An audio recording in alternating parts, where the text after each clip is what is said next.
The departure of Saint Arsanius, the tutor of the emperor's children, on this day of the year 445 AD, the ascetic, fighter, and wise father Saint Arsanius departed.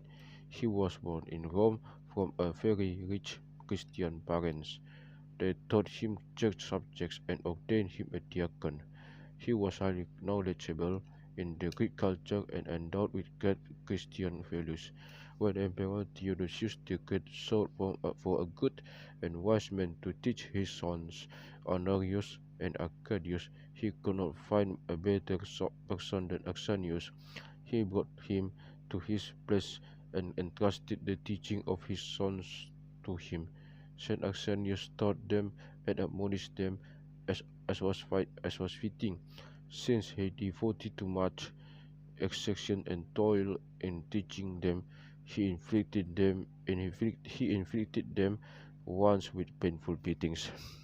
When Emperor Theodosius their father died, Honorius reigned over Rome and Arcadius reigned over Constantinople. The saint remembered that he once paid him, and that Honorius decided to do him harm. When he was thinking to get rid of this, a voice came from the Lord saying, "O Arsani, get out from this world, and you shall be saved." Once heard this voice, he did not tarry, changed his clothing, and came to the city of Alexandria. Then he went to a wilderness of Saint Macarius, see his kid, when he fought a great fighter with fasting, prayer, and long vigils. At the beginning of his monastic life, he revealed his thoughts to a simple monk of advice. The monk, the monks were surprised and said to him, "Does someone like Arsanius, who is very well versed in Greek and Roman culture, need the advice for the simple monk?" He told them that the Coptic alphabet of this monk had been mastered by Arsanius. He meant by this the virtue of that monk. A messenger came from Rome and carried a will of one of Saint Arsanius' relatives who had departed, granting all his possessions to the saint. The saint asked, "When did this man die?" The messenger answered, "1 year ago." The saint said, "I have died 11 years ago, and those who died to the world cannot inherit others who died."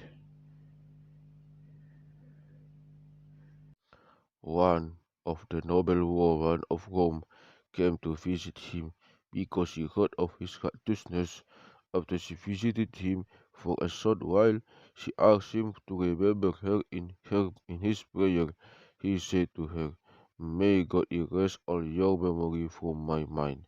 She returned sorrowful and complained to the Pope in objection to this statement. Pope Theophilus clarified to her what he meant, that he was afraid that the devil might use her memory to tempt him. When Arsanius studied his monastic life, he used to select for himself the white beans for his food. When the abbot of the monastery noticed, he gently struck the monk who was sitting beside Arsanius, saying, "It is not right that you distinguish yourself from your return by selecting the white beans." Arsanius said, "This thought is directed to you, O Arsanius." Arsanius mastered the virtue of silence. When he was asked about that, he said, "Many times I regretted that I have spoken, but I have never regretted on being silent."